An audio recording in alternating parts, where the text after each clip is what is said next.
Good afternoon, Andy Ngo. Thank you so much for being with us. Thank you for the opportunity to speak with you, and I'd like to extend a thank you to the RECONQUETE party for this opportunity to speak to its members at this conference. As a quick introduction, and for those who don't know you, you are a journalist that specializes in the Antifa movement. You gain worldwide recognition for your work on far-left groups, especially in the area of Portland in the United States. You've published a book, Unmask, that became an instant success and critically acclaimed bestseller across the English Channel and the Atlantic. Could you please describe for us how you became invested in this topic and how you managed to investigate the US anti-fascist movement like no one ever did before, and what are your relationship with them? Well, first, thank you for that introduction. It happened actually really by chance. Back in late 2016, I was a student journalist who was assigned to cover the spontaneous protests that happened after Donald Trump was announced as the winner of the 2016 presidential election. In Portland, Oregon, where I'm from, in the northwest of the United States. It is a very left-wing city, and we had 3 days of political violence, rioting in downtown Portland. It extended to other parts. Untold sums of financial damage was done to businesses by groups of what I saw were Antifa Black Bloc, carrying out destruction on cars, on businesses, starting fires. At that time, I was not familiar at all with this tactic of wearing head-to-toe black uniforms. And over time, this violent extremist movement really saw Portland as its backyard, as its playground for acts of violent extremism. Something fundamentally changed in the United States after the election of Donald Trump. The left and the far left were really empowered because they propagated a lie to the masses that America had elected a fascist president, that we were now living under a fascist regime, and that it was up to every decent man, woman, transgender person and child to resist by any means necessary. And by that, they mean using political violence. And in Portland, where it was already left wing, the people went really crazy.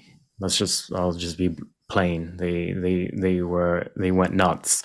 So, on one end, we had all of the virtual signaling, the woke that you're probably familiar with, that happens in the Anglosphere, BLM, support for BLM, anti-capitalism, anti-racism, all this rhetoric. But behind the rhetoric was also acts of intimidation and violence.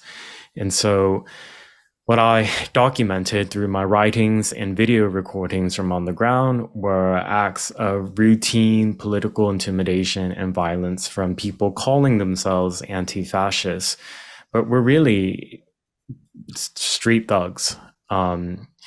And they targeted any political opposition by calling them falsely, quite often, Nazis and fascists and racists.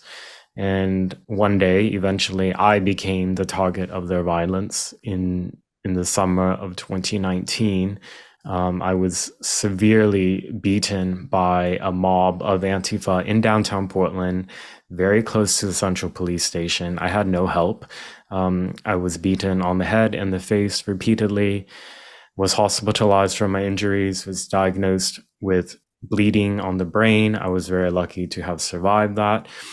And that attack just really, it was terrifying. The goal of the political violence is to terrorize their opposition, either until self-censorship, self-silencing, or for their comrades to beat their targets into silence. And for me, it strengthened my resolve to continue to report on this group, because in the United States, people didn't really have a clue about any of the tactics, the ideology.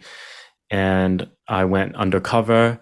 2020 happened. 2020, a reminder to the audience here, is the year of George Floyd, I will say, in that those who said that they were protesting for racial justice committed acts of months of violence in American capitals from coast to coast. How would you best describe their methods? They seem to have a method of violence and on harassment, and it seems to be your daily experience for quite a while.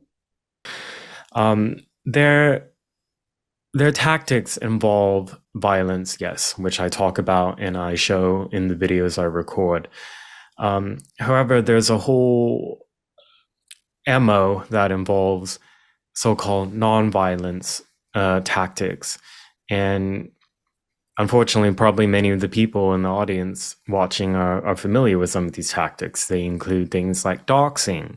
By that, I mean releasing the personal information of their targets into the internet or into the dark web, information like where one lives, who their family members are, photographs of their family members, things that really terrorize the average person into wanting to just disengage from politics altogether. And that's really part of their agenda. It's if they can get the target to silence themselves, then they achieve their goals. When that's not successful, let's say in the case of me, when I was writing about them in newspapers, publishing videos about their violence on the streets, I continued to speak out. And so then the next step is the use of the violence. And that's through really brutal tactics, really, that where the goal is not necessarily to kill right away, but rather to maim. They want the targets to suffer the pain of the injuries. They also escalate to things like using knives, in the case of the United States, using guns. It was in Portland, in my home city, in 2020, that a self-described Antifa member carried out a political assassination of a Trump voter in downtown Portland. In this same aspect regarding the profile of these people, were you able to come up with a pattern, maybe regarding age, social class, education? They do really span the full strata in terms of economic representation. I think there's a lot of emphasis when we find out that many of them come from very privileged backgrounds, come from wealth, even immense wealth. We see this over and over in many of these riot examples in the United States, that their parents will have come from a multimillionaire background, and this person has had the privileges of elite education, a good family home, anything that really most of humanity would give so much for, and they have, and yet they choose to engage in political extremism. That's probably not really that particularly surprising. We do know that a lot of these far left extremist ideologies do happen through education, through the universities. So it's not surprised that so many militants for decades do come from the world of academia, actually. And if you look at the rhetoric of many academics and university professors, they are absolutely supportive of these violent tactics of the far left. Another profile that I saw that was particularly interesting is that there was a really disproportionate representation of riot suspects in the United States who were gender diverse. And by that, I mean they do not identify with their biological sex. So they're transgender, non-binary, or some other identifying in some other different way. And that is a really fascinating development that is, I don't think, reflected in any other violent extremist movement. Of course, I'm speaking to you a week on from the mass shooting in the state of Tennessee in the US of a Christian school where children and staff were murdered by a transgender shooter who left behind a manifesto. We don't know the contents of that manifesto yet, but this does come in the context of many, many transgender violent extremists making threats against lawmakers in the US because some states are restricting the medical transitioning of minors. You said in an interview to French magazine Valeurs Actuelles in 2021 that you found it extremely disturbing to see that in France, some political candidates could no longer express themselves without political violence and the police having to intervene to block the Antifa. This was especially true for our former 2022 candidate Eric Zemmour. Our campaign was constantly harassed by violent groups. What are your views and knowledge of the anti-fascist movement in France and its possible evolution? So, you know, me coming from the United States, the audience I'm speaking to being French, we both come from countries that are the product of violent revolution and civil wars. So perhaps there's this undercurrent within our societies for there to be some level of political violence because of its histories. It's something I've been thinking about a lot. But in the US, really before 2020, there was not the sense of that rioting was a normal course of action, even though there have been instances of rioting historically in the last century. It's rather rare. I know that in France, it's a very different thing. Most of your protests, it appears, does devolve into violent property destruction and rioting in the streets of central Paris, and that's seen as normal.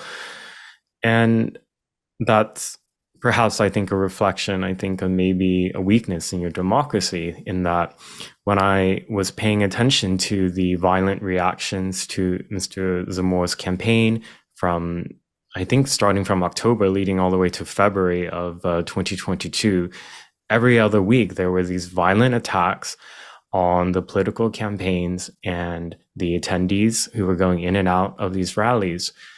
And it seemed like the reaction from the political establishment and the media in France was just that, these are just sort of protests that are warranted against his rhetoric. And that really should disturb all of us. It should not be normal that citizens engaging in lawful political activities, such as going to political rallies during a campaign, are subjected to violent attacks like that. I remember it was particularly noteworthy that it was around January 2022 in Nantes. There was a violent Antifa direct action in reaction to the Zemmour event, and that direct action was being promoted at that time by the deputy mayor, Tristan Nantes was his name. Finally, would you be rather optimistic or pessimistic on the future of the return of a more peaceful political debate between the left and the right, and between especially the right and these violent groups?